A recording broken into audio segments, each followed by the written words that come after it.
Okay, so before I teach you how to solve the cube, I'm going to introduce you to the cube and teach you the few notations which will be used by you to solve the 2 by 2, 3, 4 and all types of cubes. Okay, a cube basically has 6 centerpieces which cannot be moved. It then has 12 edge pieces which consist of 2 different colors like this one over here, and it has got 8 corner pieces which has got 3 colors on it like this one. Okay, now beginning with the notations. Keeping your cube in this position, this is front, up, right, left, down and back. So when I tell you to move right, you have to turn the rightmost layer, this one, clockwise.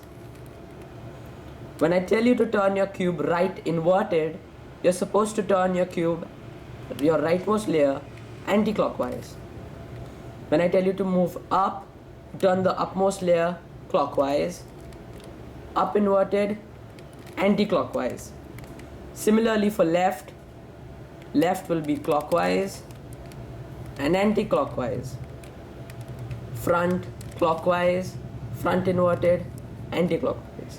Similarly with down, clockwise, and with down inverted, anti-clockwise.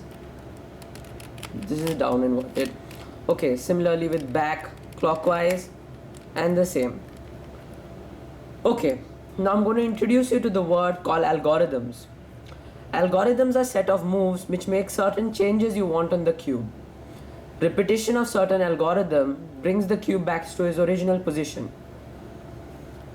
One algorithm will be this one: right inverted, down inverted, right, down. The repetition of this algorithm 6 times brings the cube back to its original position. Let's do right inverted, down inverted, right, down.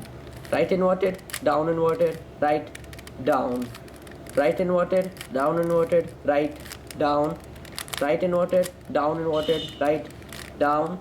Right inverted, down inverted, right, down. Okay,